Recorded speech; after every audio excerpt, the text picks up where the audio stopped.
Bismillahirrahmanirrahim. Alhamdulillahirabbil alamin wassalatu wassalamu ala asyrafil anbiya'i wal mursalin wa ala alihi wa sahbihi ajma'in. Rabbi shrahli sadri wa yassirli amri wahlul 'uqdatam min lisani yafqahu qawli. Rabbi yassir wa la tu'assir ya karim wa la haula wa la quwwata illa billahil aliyyil azim. Alhamdulillah, insyaallah pagi ini saya berhasrat pada setiap hari Ahad pagi kita berkongsi sedikit tentang ilmu. Mudah-mudahan dengan ilmu yang saya kongsikan ini kita sama-sama dapat manfaat lah. So saya bercadang untuk membelah ataupun mengupas buku Ubah Lelah Jadi Lillah. So buku ni sebenarnya hadiah daripada seorang kawan isteri saya kepada beliau. Jadi saya baca dan saya tengok banyak manfaat kalau kita dapat berkongsi tentang ilmu dan perkara ni. So insya-Allah selain daripada tu saya juga akan konsisten kongsi setiap pagi Ahad ni bersama mak saya lah. Kat belakang ni mak saya kan. So sambil-sambil tu mungkin ada rakan-rakan yang dah tahu mak saya ni tak nampak mata dia kan. Jadi saya membacakan untuk beliau, mudah-mudahan dapatlah manfaat untuk saya dan juga emak saya lah. Okey. So insya-Allah pada pagi ni kita nak mulakan dengan apa yang disebut dalam buku ini prakata lah. Prakata, ataupun nanti kita akan bincang sikit tentang mengapa kita mudah lelah. Dalam buku ni ada lebih kurang dalam 554 muka surat. 554 muka surat. So harga kalau tengok dekat sini RM40 lah. Tapi saya tak jual buku ni. Buku ni tuan-tuan mungkin boleh cari sebab dia punya publisher dia adalah PTS kan. So mungkin boleh carilah nanti. Cuma saya nak berkongsi apa yang ada dekat dalam buku ni, insya-Allah lebih kurang dalam 15 minit macam tu. Tadi kita mula lebih kurang dalam 7-5 minit. So kita sambung sikit. Okey. So dari segi prakata ni apa yang disebut, alhamdulillah segala puji hanya bagi Allah Subhanahu Wa Taala. Selawat serta salam dicurahkan buat junjungan Nabi Muhammad sallallahu alaihi wasallam. So ubah lelah jadi lillah. Lelah ni seperti mana kita tahu, ubah lelah ni macam letih lah, lelah ni macam keluhan lah kan. Jadi lillah ni maksudnya kerana Allah Ta'ala lah. So kita pun banyak, kalau kita berkawan, kalau kita berkongsi, kalau kita berjumpa dengan orang, dan apa saja perbuatan yang kita buat di setiap hari ataupun di setiap perbuatan tu kita bermulakan dengan kerana Allah Ta'ala, so maka ada ganjaran untuk kita lah. So kita adalah watak utama dalam kisah hidup ini. Tidak ada pengganti. Kita sendiri yang harus menjalaninya dengan segala lelah, gelisah, sakit dan bahagia. So pernahkah kita merasakan segala yang kita usahakan sia-sia sahaja? Badan lelah, fikiran penat, ditambah lagi hati sentiasa berasa gelisah. Kita sudah belajar, sudah bekerja keras tetapi masih juga tidak mendapat hasil yang maksimum. Kita sudah mengarahkan seluruh tenaga dan mengorbankan waktu demi pekerjaan. Namun ternyata hidup kita masih pada tahap biasa-biasa sahaja. Sama sekali kita tiada perubahan yang lebih baik. Entah mengapa hubungan dengan keluarga jadi tidak seakrab dahulu dan interaksi dengan orang lain seperti ada yang tidak kena. Malah ada satu perkara yang rasanya semakin membuat hati menjadi resah, gelisah, iaitu semakin hari semakin jauh daripada Allah Subhanahu Wa Taala. Apakah sebenarnya yang berlaku dalam hidup kita? Terdapat kemungkinan kita sudah tidak mempunyai arah hidup. Ya, asalkan hidup sahaja. So apa yang dikatakan dalam prakata ni maksudnya kita macam-macam kita dah buat. Kita dah kerja keras, belajar, dah sampai kepada peringkat, kita dah sampai peringkat yang terbaik apa benda, tapi kita rasa resah, gelisah. Dan apa yang terjadi lagi, yang memudaratkan lagi apabila kita dah dapat apa saja yang kita nak sebenarnya dalam hidup, tapi kita semakin jauh daripada Allah Subhanahu Wa Taala. So hati kita rasa gelisah, hati kita rasa tak tenang kan, sebab ramai yang mencari senang tak ramai yang mencari tenang. Sebab ramai kita bersangka bahawa bila mereka senang dia akan tenang. Sebenarnya tidak. Sebenarnya bila kita tenang baru kita dapat senang. Okay? Entah nanti apakah yang akan terjadi dan bagaimana pengakhirannya. Yang penting jalani sahaja kehidupan. Boleh jadi kita tidak lagi peduli dengan diri kita sendiri meskipun secara penampilan fizikal kita begitu menarik. Tetapi dari segi dalaman ianya begitu rapuh. Boleh jadi kita tidak lagi peka dengan apa yang terjadi kepada keluarga kita, lebih-lebih lagi kehidupan dan nasib orang lain. Tanpa disedari kita sudah menjadi orang moden yang tidak lagi memiliki perasaan empati dan rasa belas kasihan.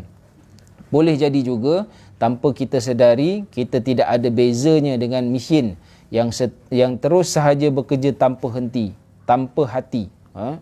Cantik ni dia punya kupasan. Kita ni sampai satu tahap duduk di muka bumi ni ataupun sementara duduk di dunia ini macam mesin. Macam mesin. Bekerja tanpa henti dan tanpa hati. Hilangnya perasaan empati dan rasa belas kasihan.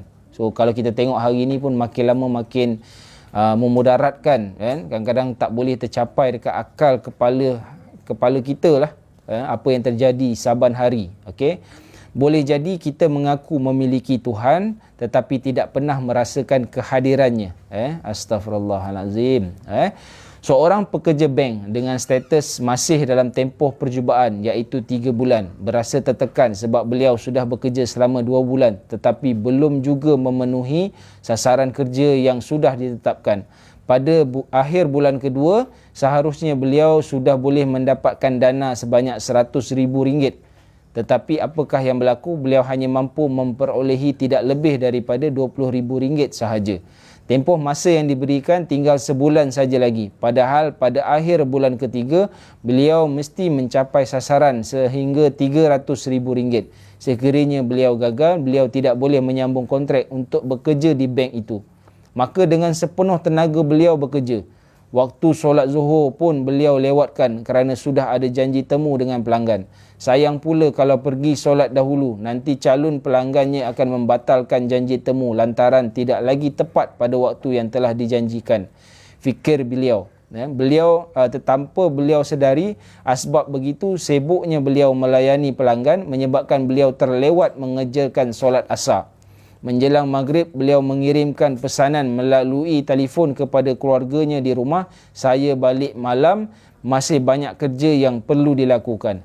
Beliau tidak sempat ke masjid memandangkan beliau sedang terperangkap dalam kesesakan lalu lintas. Penuh sesak.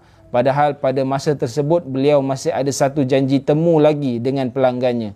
Beliau cari jalan pintas, berusaha menerobos orang ramai. Motornya melewati lopak air dan jalan berlubang, melalui lorong-lorong sempit agar sempat sampai ke lokasi yang dituju. Tubuhnya terasa melekit, wajahnya disaluti debu bercampur peluh.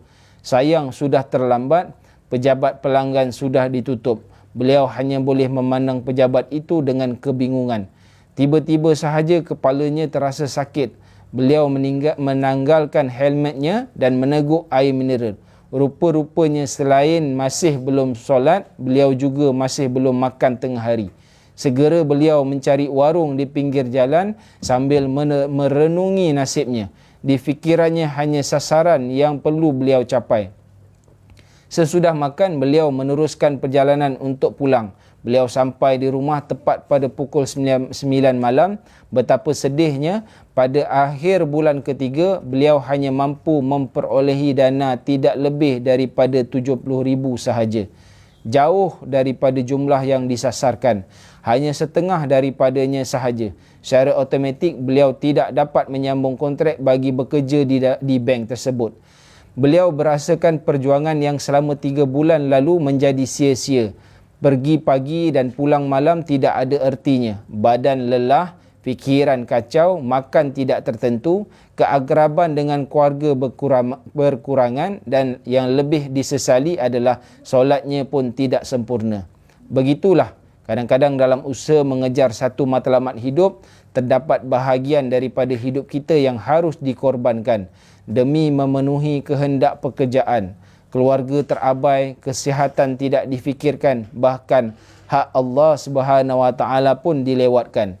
Padahal itu hanya ketidakmampuan kita menguruskan waktu, atau memang tidak ada niat untuk menyeimbangkan kehidupan.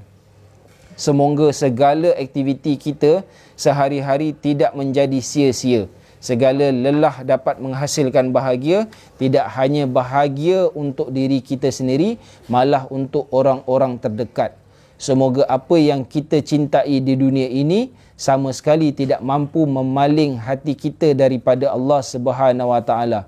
Untuk itu, kata penulis, buku ini dihadirkan sebagai teman perbincangan, sebagai bahan merenung, supaya saling mengingatkan betapa sayang sekali sekiranya kita melewatkan hidup kita dengan sia-sia dan tidak tentu arah. Lantas apa yang cuba kita ditawarkan oleh buku ini adalah lelah yang terarah, lelah menjadi berkah, hidup yang lillah, ubah lelah jadi lillah, lelah menjadi kemaslahat, ubah lelah jadi lillah.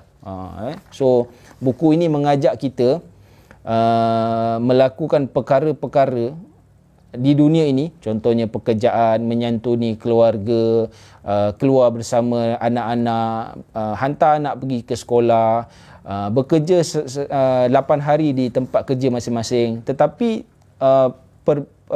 perbuatan tersebut, kita tak nak perbuatan tersebut menjadi sia-sia. So penulis mengajak supaya lelah kita ni lelah yang terarah, supaya berfokus. Sebab apa? Ada disebut kat sini, segala lelah dapat menghasilkan bahagia. Tidak hanya bahagia untuk diri kita sendiri, malah untuk orang-orang terdekat. So penat kita bekerja mencari rezeki, penat kita keluar menghantar anak-anak, penat kita hantar anak kita pergi tuition dan sebagainya, kita berdoa supaya apa usaha yang kita buat itu mendapat keredaan daripada Allah. Sebab memang itulah matlamat hidup ni kan. Allah jadikan manusia dan juga jin untuk beramal ibadah kepadanya, menjadi hamba kepadanya. Tapi dalam masa yang sama, apa kata kita mengubah kehidupan dunia kita ni? Kita bekerja, kita makan, kita tidur, kita berlari, kita jogging, kita naik gunung, kita turun gunung, kita pergi pantai dengan anak-anak, kita berkelah dekat dalam kawasan mana-mana, kat hutan ke apa ke. Tapi kita buat dengan lillahi ta'ala, kerana Allah Ta'ala. Okay? So itu prakatalah. Dan dekat sini juga penulis ada berkongsi, kita perlu menyedari bahawa tempoh masa hidup kita di dunia ini sangatlah terbatas. Batas usia yang sedikit itu, ada yang berusia 65 tahun, ada yang 85 tahun, tetapi tidak sedikit juga yang meninggal dunia pada usia yang sangat muda dan sangat produktif. Maksudnya kematian ni bukan pada umur 65 ke 85 ke apa ke, sebab ada di antara kita umur 30 tahun pun telah dipanggil oleh Allah Subhanahu Wa Taala. Sama ada bersedia ataupun tidak, kita perlu menghadapi situasi tersebut. Maka prinsip pertama dalam buku ini adalah kita harus memastikan yang aktiviti kita harus terarah. So penulis mengajak, siapa penulis ni? Dwi Suwiknyo. Penulis mengajak, pertama sekali, apa saja aktiviti yang kita buat terarah. Contohnya macam hari ni kan, hari Ahad. So saya yakin dan percaya ada yang keluarga ajak family sarapan di luar, mungkin ada yang family isteri masak special sikit kan, mungkin ada pagi ni yang nak pergi jogging, mungkin ada pagi ni yang nak naik bukit, naik gunung, mungkin ada yang pagi ni hari Ahad macam ni bagi mereka yang bekerja Isnin sampai hari Jumaat. So hari Ahad ni mungkin nak pergi tengok kebun masing-masing dan sebagainya. Boleh, tak ada masalah. Buatlah apa saja aktiviti ataupun kehidupan tuan-tuan. Tetapi cuma penulis mengajak, prinsip pertama, biarlah aktiviti kita tu terarah. Ini adalah bagi memastikan setiap yang kita usahakan dapat memberikan kesan positif terhadap urusan kita di dunia dan di akhirat kelak. Bagaimana hidup yang terarah? Penulis bertanya kepada kita, bagaimana yang dimasukkan dengan hidup yang terarah?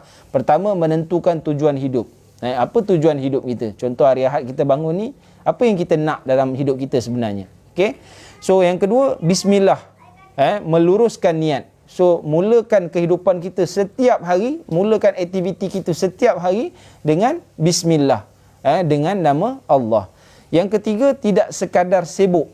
Maksudnya apa aktiviti yang kita buat ni bukan sekadar semata-mata untuk sibuk. Kita nak berniaga ke, kita nak jumpa klien ke apa ke, tidak sekadar sibuk.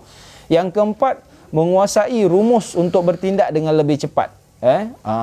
So dalam prinsip yang kedua, memastikan apa yang kita kejar dan kita usahakan di dunia ini mampu membawa kita kepada keberkatan, iaitu bertambahnya kebaikan kepada diri kita sendiri, keinginan untuk meneruskan beramal soleh, meningkatkan kualiti iman, senantiasa berhubung dengan Allah Subhanahu Wa Taala untuk urusan seharian, lebih-lebih lagi untuk amal ibadah. Kita perlu mengingatkan diri kita, jangan sampai kita sebagai hamba yang mengaku Muslim lalai daripada berhubung dengan Allah Subhanahu Wa Taala. Sesungguhnya apalah erti segala yang kita miliki di dunia ini yang nampak indah dalam pandangan orang lain tetapi ternyata tidak mampu membawa kita ke jalan yang diredai oleh Allah Subhanahu Wa Taala. Oleh itu, berikut adalah perkara-perkara yang perlu kita lakukan.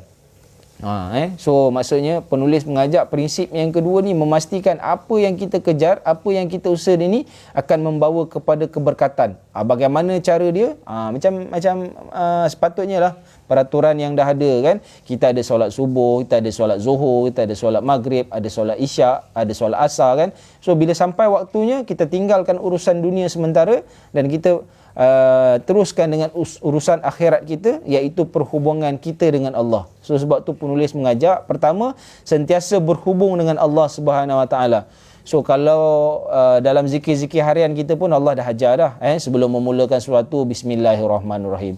Bila kita teringat dosa-dosa ataupun kita terkenang perkara-perkara yang tak baik dalam hidup kita, kita istighfar, astaghfirullahalazim. Kalau kita jumpa satu benda yang menakjubkan, kekuasaan Allah dan sebagainya, kehebatan manusia lain, mungkin kita kembalikan balik kepada kekuasaan Allah dengan sebut subhanallah kan.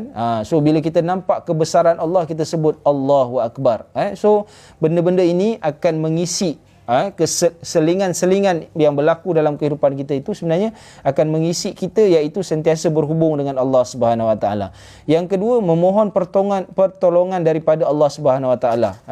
Memanglah kalau kita nak sesuatu, contohnya macam kita nak gaji ke apa ke, kita akan mohon dengan majikan kita lah. Tetapi kita kena sedar bahawa Allah akan menggerakkan hati orang lain untuk membantu urusan kita. So kembali balik kepada memohon kepada Allah Subhanahu Wa Taala. Apa saja yang terjadi dalam hidup kita ni, kembalikan hidup kita kepada Allah Subhanahu Wa Taala.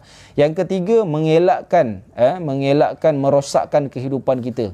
Jangan rosakkan dengan benda-benda yang tidak sepatutnya lah. Nanti kita akan mengupas lebih lanjut apa yang dimaksudkan dengan mengelak merosakkan kehidupan kita. Yang keempat, mengubah masalah menjadi berkah. So apa yang isu yang terjadi kepada kita ni, kita ubah dia menjadi keberkatan kepada Allah Subhanahu Wa Taala. So sebab itulah untuk prinsip yang ketiga, kita perlu berusaha kuat supaya hidup kita mampu berbuah maslahah. Keberkatan hidup yang kita peroleh dapat juga dinikmati oleh orang-orang di sekeliling kita, terutama orang yang kebanyakan. Bermulalah dari sini dapat kita buat rumus kejayaan kehidupan yang baru, kejayaan hidup yang dicapai apabila kehadiran kita mampu memberi manfaat kepada orang lain. Ini memang disebut dalam hadis, sebaik-baik manusia adalah manusia yang memberi manfaat kepada orang lain. Sebab tu saya nak berkongsi ni tuan-tuan. Mudah-mudahan ilmu yang saya kongsi kepada tuan-tuan, penyampaian walaupun sampaikan walaupun satu ayat, tapi harap-harapnya dapat manfaat bukan saja pada tuan-tuan, pada diri saya. Saya baca buku ni sebab saya nampak ia sangat baik. Jadi sebab tu saya nak berkongsi, tidak lebih daripada itu. Bermula dari sinilah dapat kita rumuskan kejayaan kehidupan yang baru. Kejayaan hidup itu dicapai apabila kehadiran kita mampu memberi manfaat kepada orang lain. Dan yang kedua, prinsipnya tidak sombong memikirkan kepentingan diri sendiri sahaja. So berdasarkan prestasi yang sudah dicapai, kita perlu mengupayakan diri untuk membantu orang lain agar mereka juga ikut berjaya. Bukankah itu prestasi yang luar biasa? Kita perlu pertama memahami sumber kebahagiaan. Yang kedua, hidup penuh bijaksana. Yang ketiga, bahagia dalam dakapan keluarga. Yang keempat, mensyurgakan amalan kita. Mensyurgakan amalan kita. Apa saja yang kita buat, kita kena pastikan perbuatan yang kita buat ni mengarah kita untuk masuk ke syurga Allah. Sebab bagi kita yang beragama Islam, bagi kita yang Muslim, so kita tahu dan kita percaya bahawa adanya dunia dan adanya akhirat. Maka keempat, kesemuanya itu sangat mudah dicapai apabila dari awal kita sudah berniat dan bertekad untuk lillah. Lillahi ta'ala, kembali kepada aturan Allah Subhanahu Wa Ta'ala. Apa yang Allah Subhanahu Wa Ta'ala sukai, seharusnya kita sukai. Apa yang Allah Subhanahu Wa Ta'ala benci, seharusnya kita juga membencinya. Kita perlu meyakini bahawa apa yang terjadi kepada diri kita semuanya berlaku atas kehendak Allah Subhanahu Wa Ta'ala. Maka tidak ada lagi gelisah soal rezeki, tidak ada lagi keresahan tentang masa depan, tidak ada lagi rasa takut lagi bagi menghadapi kematian. Bukankah dengan mengingati Allah Subhanahu Wa Ta'ala hati akan menjadi tenang? Maka puncak daripada ubah lelah menjadi lillah adalah menjadi kekasih Allah, kan? So insya-Allah pada bab ataupun bab pertama nanti penulis akan berkongsi tentang topik mengapa kita mudah lelah. So maksudnya lelah ni adalah sifat semula jadi bagi kita sebagai manusia. So manusia ni biasanya sangat beremosi, suka mendramakan masalah, membazirkan tenaga, bercita-cita tinggi dan begitu rakus, sering berfikiran negatif. Itulah manusia, itulah kita.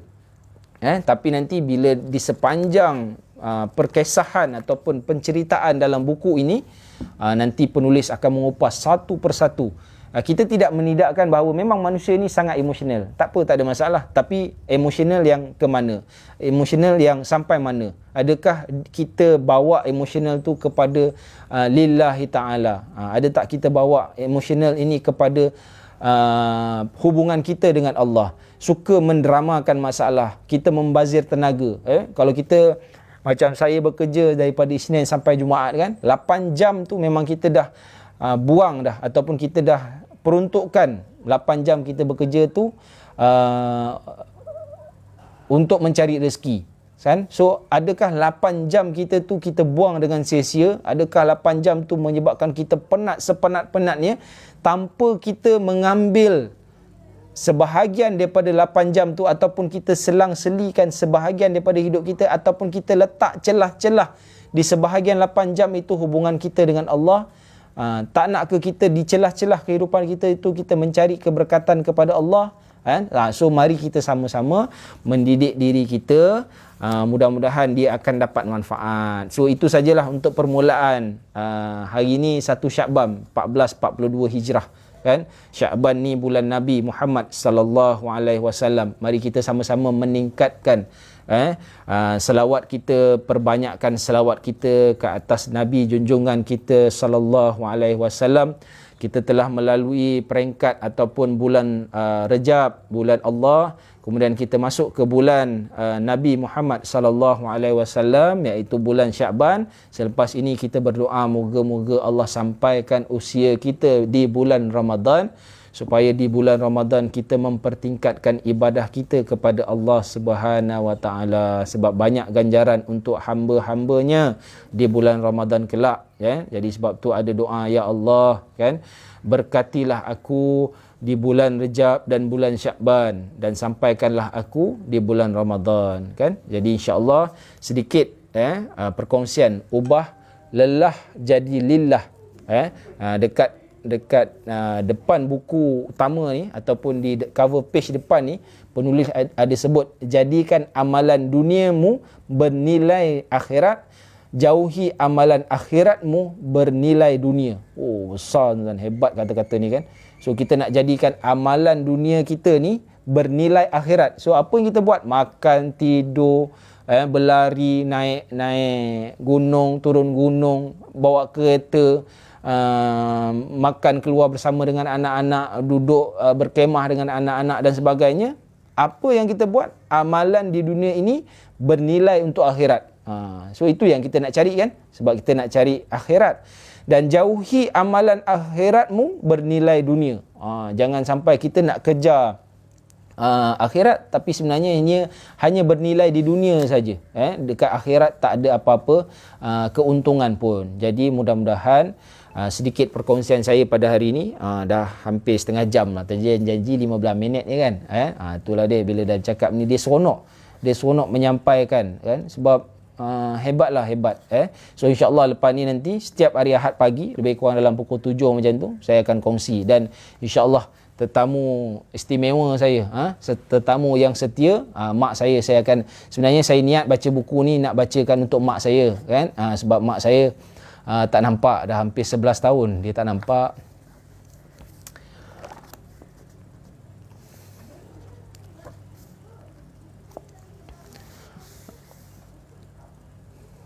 Mak tak mampu melihat lagi kan. Jadi saya nak gunakan masa yang saya ada ni, macam mana disebut oleh penulis buku ni, jadikan amalan duniamu bernilai akhirat. Jadi saya nak bacakan buku ni untuk mak saya lah. InsyaAllah kita boleh habiskan semua buku ni nanti. So mudah-mudahan kita sama-sama mendapat keberkatan daripada apa yang ilmu yang kita kongsikan ni. Sambil-sambil tu untuk mak saya, untuk diri saya, untuk keluarga saya kongsi jugalah untuk tuan-tuan perempuan. Mudah-mudahan dia akan mendapat manfaat. So insyaAllah minggu depan hari Ahad kita akan berjumpa sekali lagi dalam pukul 7 macam tu. So kita akan bercerita tentang mengapa kita mudah lelah pula. Perkongsian daripada Dwi Suwiknyo. Mudah-mudahan apa yang saya sampaikan ini akan dapat manfaat untuk saya dan keluarga saya. Saya minta ampun, minta maaf sepanjang perkongsian saya ada tersalah, ada terkasar bahasa, ada hati yang terguris. Yang baik itu datang daripada Allah Subhanahu Wa Taala, yang buruk itu atas kelemahan diri saya. Itu saja, wallahu alam. Assalamualaikum warahmatullahi wabarakatuh.